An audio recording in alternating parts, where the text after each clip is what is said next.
Determined after PM. এবং সব থেকে খটকার জায়গা লাগছে যে যেটা হচ্ছে মানে স্পেস অফ ডেথ যেটাকে বলা হচ্ছে, সেটা হচ্ছে Dum Dum municipality hospital, diagram 15/2/2026 at 8:45 PM।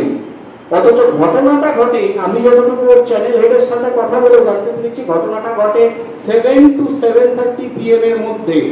7 to 7:30 PM এর মধ্যে যদি এই ঘটনা ঘটে এবং সেই ঘটনাটা যদি অন দা ওয়ে ঘটে, তাহলে হসপিটাল সেটা নিজের দায়িত্বে নিজের কাস্টডিতে নিল কেন, এবং সেই ডেটের টাইমটা 8:45 করলো কেন? এই দুটো যখন জিনিস আমি যখন ডাক্তারকে চার্জ করলাম, উনি তখন আমাকে বলবেন যে এটা আপনারা ডিটেল রিপোর্টে পেয়ে যাবেন। তখন আমি ডাক্তারকে একটাই কথা বললাম যে ডাক্তারবাবু, তখন আমাকে প্রথমে উনি বললেন যে আমি মনে হয় আপনার থেকে মেডিকেলটা ভালো মতো বুঝি।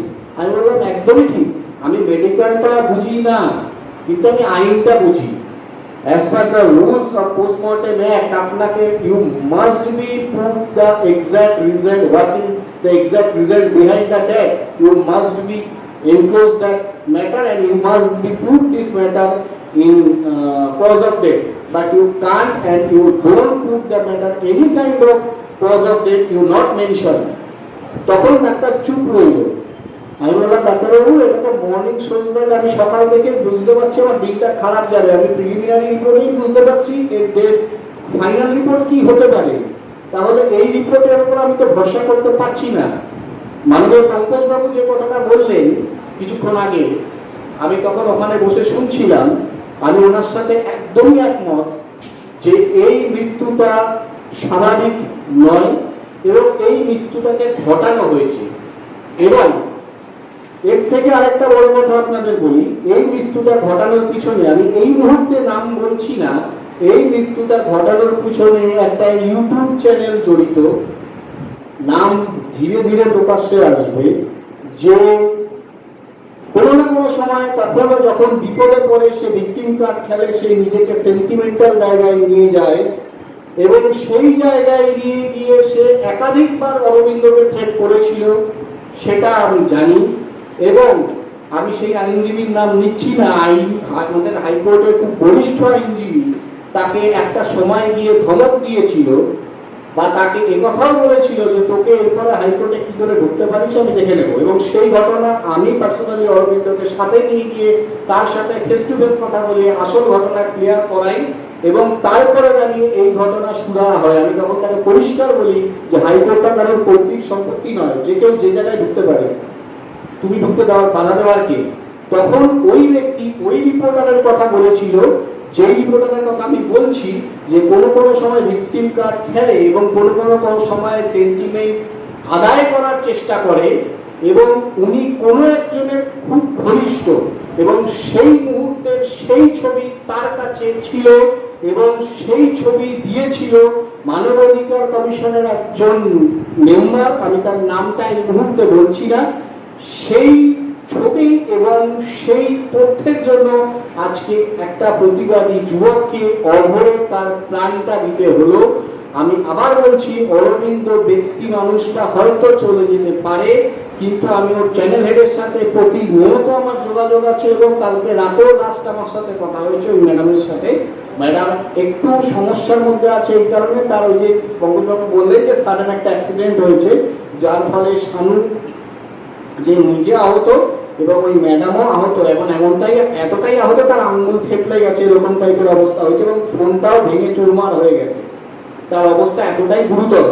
তো কোনো একটা জায়গায় আমার মনে হচ্ছে নট অনলি নিউজ ভারত, গোটা সোশ্যাল মিডিয়াটাকে কোনো একটা লোক, কোনো একটা শক্তি তাদের কাছে থ্রেটের জায়গা হয়ে যাচ্ছে এবং এই থ্রেটের জায়গা হয়ে যাচ্ছে বলেই আমার মনে হচ্ছে এই জায়গাটা খুব খুব কঠিন জায়গা তাদেরকে সেই জায়গাটা পেরোনো।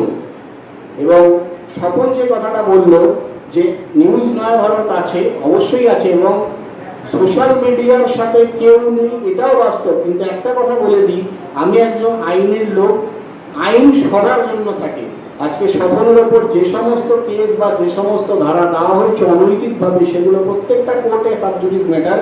সেই ম্যাটারকে আমি এইখানে বলতে চাইছি না, যেহেতু ম্যাটারটা সাবজুডিস, আমি একাধিকবার সেটা সেই জায়গায় স্টেটমেন্ট দিয়েছি কোর্টের বাইরে এবং কেসের আপডেট।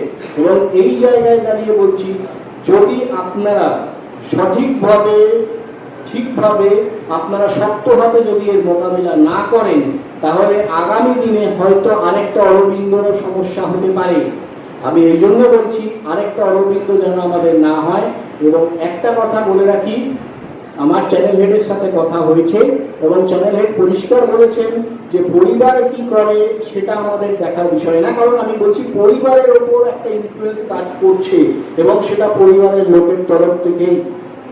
সেটা অরবিন্দর বাবা নয়, মাও নয়।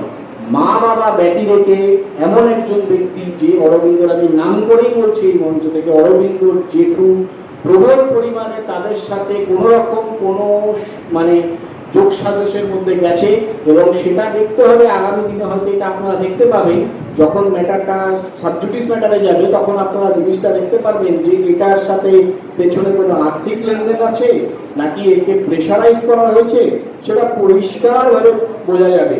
কারণ বিগত দিনে যখন ওনার চ্যানেল হেড ওখানকার মাননীয় এমপি সৌমিত্র খার সাথে ফোন কথা বলেছিলেন, তখন উনি পরিষ্কার বলেছিলেন, ম্যাডাম আপনার টেনশন করতে হবে না, আমি এফআইআরটা করিয়ে দেবো। এবং সেই জায়গায় দাঁড়িয়ে যখন এফআইআরটা করিয়ে দেওয়ার জায়গা আসে, তখন সেই বাড়িতে গিয়ে মানে তার বাবা মা সহ তার জেঠু, বাবা মাকে এখন বর্তমান যা পরিস্থিতি, তার মাকে তার গ্রামের বাড়িতে নজরবন্দি করে রাখা হচ্ছে এবং সেটা তার জেঠুর জন্য, জেঠুর তদারকিতে হচ্ছে। এবং জেঠুর সাথে আরো কয়েকজন লোক আছে যারা কিনা চায় না যে অরবিন্দর মৃত্যু রহস্যটা বাইরে আসুক। কারণ অরবিন্দর মৃত্যু রহস্য বাইরে আসলে সেখানে অনেক বড় নেক্সাস, অনেক বড় মাথা বেরিয়ে আসবে। কারণ এই অরবিন্দর মৃত্যুটাকে ঘটানোর জন্য আমার অনুমান যে এটা 2 থেকে 2.5 মাস আগে থেকে এর গেম প্ল্যান করা হয়েছে এবং এটা মোটা অঙ্কের বিনিময় করা হয়েছে। গোটা মেডিকেল ফ্রেটার্নিটিটাকে বাঁচাতে পুলিশকে সাথে নিয়ে এই টোটাল নেক্সাসটা চালানো হয়েছে। যারা আপাত দৃষ্টিতে মনে হচ্ছে যে তারা তাদের মতো করে ভাবছে যে তারা এটাতে সাকসেস, কিন্তু আমি একজন আইনের ছেলে বা আমি একজন আইনজ্ঞ হিসেবে বলতে চাই, যদি আপনারা এটা মনে করে থাকেন যে আপনারা আপাত দৃষ্টিতে সাকসেস, সেখানে আপনাদের মনে হতে পারে, সেই মনে হওয়া নিয়ে আপনারা মনে খুশি রাখুন। কিন্তু ততদিন পর্যন্ত সাকসেস, যতদিন পর্যন্ত এই ম্যাটার জুডিশিয়ারি সিস্টেমে আসছে না।